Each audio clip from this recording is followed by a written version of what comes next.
todos e a todas. Eu sou Nathalie, acadêmica de Pedagogia. Hoje estou aqui com o Adriano Vargas, presidente da Associação do Conselho Tutelar.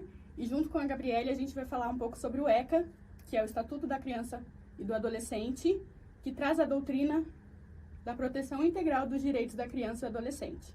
Seja muito bem-vindo. Agradecemos em nome de toda a turma de Pedagogia e também da UCDB. Obrigado, Nathalie. Obrigado, Gabi, pelo convite. É uma satisfação muito grande estar aqui falando com vocês. Vamos lá. Para a gente começar falando do ECA, podemos dizer como ele surgiu e qual a sua finalidade?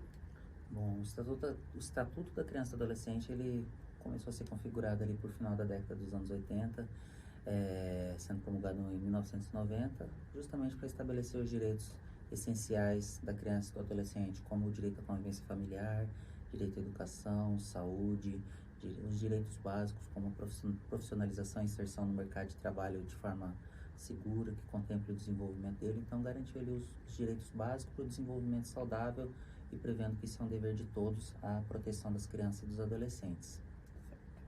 E dando continuidade, né? Adriano, quais são os deveres dos pais e dos responsáveis? Zelar pelo bom desenvolvimento dessa criança.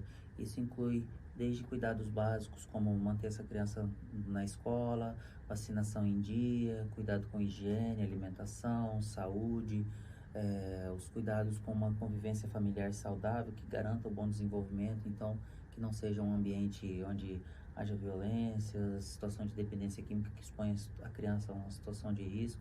Então são vários deveres básicos para que ela se desenvolva de forma plena dentro da família dela, que o melhor lugar para uma criança se desenvolver é dentro da família.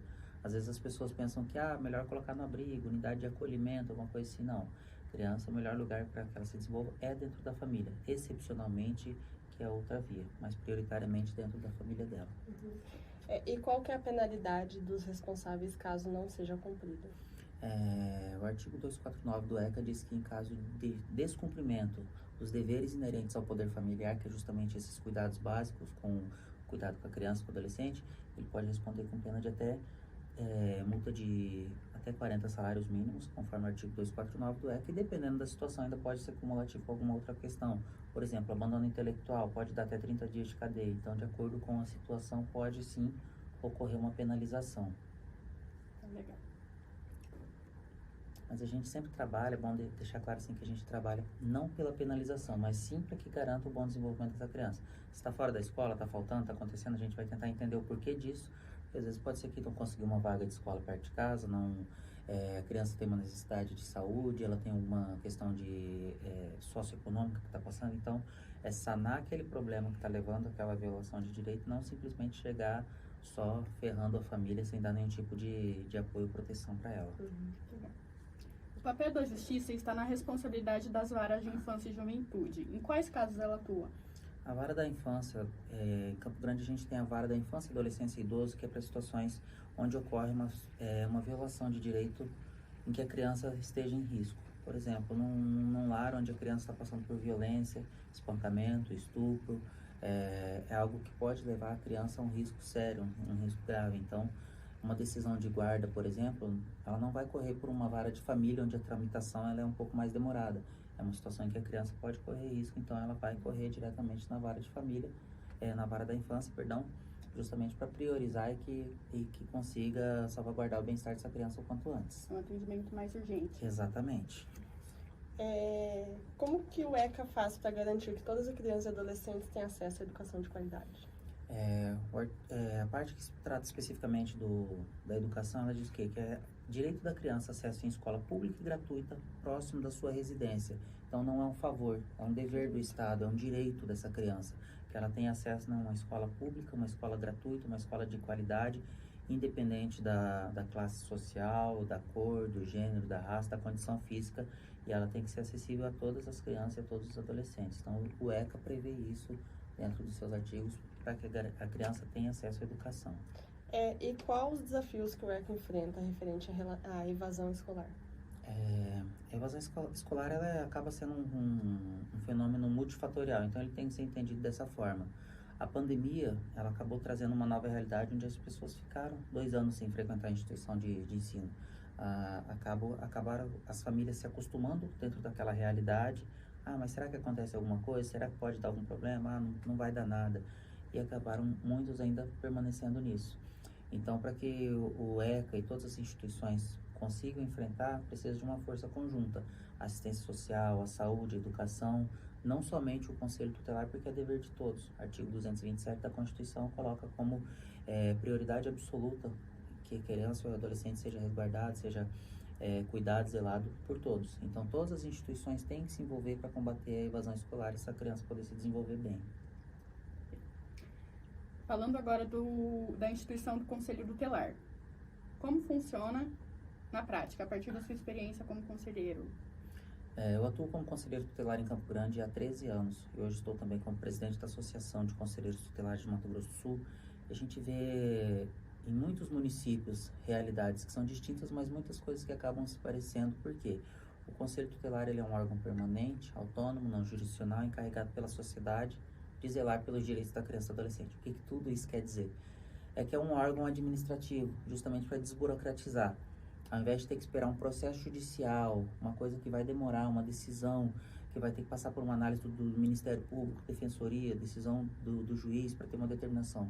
O conselheiro ele pode, já por meio de uma requisição, que está faltando uma vaga de escola, eu vou requisitar essa vaga de escola. Peraí, essa criança não teve um atendimento de pediatra, eu vou requisitar esse pediatra e isso tem que ser atendido. Inclusive, havendo responsabilização, caso não seja cumprido em via administrativa. A gente até comenta que é como se fosse o PROCON, porque atua no âmbito administrativo, mas para garantir os direitos da criança e do adolescente. Que muitas vezes pensam que o conselho é um órgão punitivo, que é um órgão que está ali para ferrar ou prejudicar as pessoas. Muito pelo contrário. Ele existe para fortalecer as famílias, fortalecer para que as crianças consigam se desenvolver dentro da sua família, dentro da sua casa e fique tudo bem ali.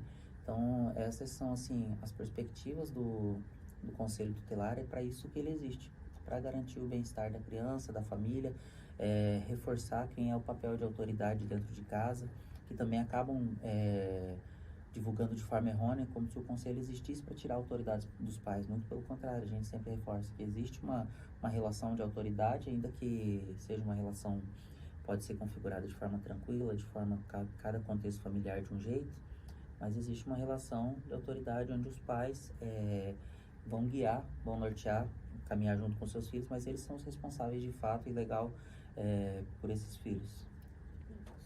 Falamos bastante sobre os direitos da criança e adolescente. E quanto aos deveres, o que o ECA traz pra gente? As crianças têm os deveres também de acompanhar as orientações dos pais, comparecer e realizar suas atividades escolares.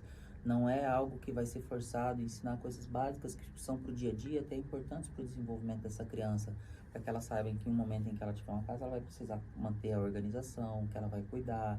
Não é trazer toda a responsabilidade para a criança, você querer que ela lave, passe e cozinhe, mas que ela já entenda desde o início que ela tem que manter uma organização, que ela pode guardar os brinquedos, que com o passar do tempo ela vai aprendendo a lavar uma vasilha. Então são processos assim gradativos em que ela pode que vão ser importantes para o próprio desenvolvimento dela. Não adianta criar ela para um mundo de faz de conta, um mundo cor-de-rosa, onde ela não faz nada e depois ela vai se deparar com uma realidade em que ela realmente vai ter necessidade de fazer alguma coisa e ela não vai estar preparada para isso. A família funciona como uma instrução mesmo. Exatamente. A família ela tem esse papel de orientação, de instrução, de dar esse encaminhamento para que quando se tornar um adulto, se torne um adulto com condição de ter autonomia. Certo. E o que é necessário para que as políticas públicas para a infância e adolescência realmente ocorram? De fato, cumprir o que está previsto na Constituição Federal, que é priorizar a criança e adolescente. A criança e adolescente geralmente não dá voto, não dá recurso, e infelizmente acaba não sendo prioridade do poder público e até da sociedade em geral. A gente não pode culpar também somente o poder público, porque se o poder público, o gestor está lá, seja vereador, deputado, senador, presidente, ou no executivo, como prefeito, governador ou presidente, se eles estão lá, alguém colocou. Então também a sociedade tem que colocar isso. Quem são as pessoas que realmente lutam pela infância, quem são as pessoas que realmente têm uma trajetória de trabalho, de atuação, de estudo, de competência dentro dessa área. Então, é importante que a sociedade toda se envolva e se comprometa realmente com essa questão. É uma obrigação de todos, né? Exato. Temos o ECA para nos nortear, mas qual é o real desafio de aplicar ele na prática nos dias atuais? A efetivação dessas políticas públicas, porque por vezes o ECA fala que é direito de toda criança vaga em escola pública e gratuita próximo da residência. Nem sempre isso existe. Muitas vezes a gente se depara com uma requisição, você pede uma vaga de escola, sai para uma criancinha de 5 anos que é menor que uma roda de um ônibus, em que ela vai estudar 10 km da sua casa.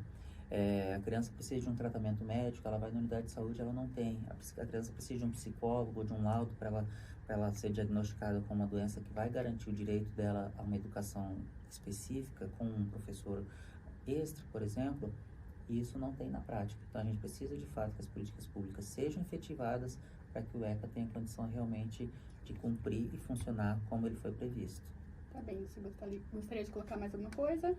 Agradecer o momento aqui, que é muito importante a gente ter essas oportunidades de levar adiante, que as pessoas se interessem pela causa da infância, que as pessoas leiam um pouquinho o estatuto, busquem o conselho tutelar, sabendo de qualquer denúncia, qualquer violação.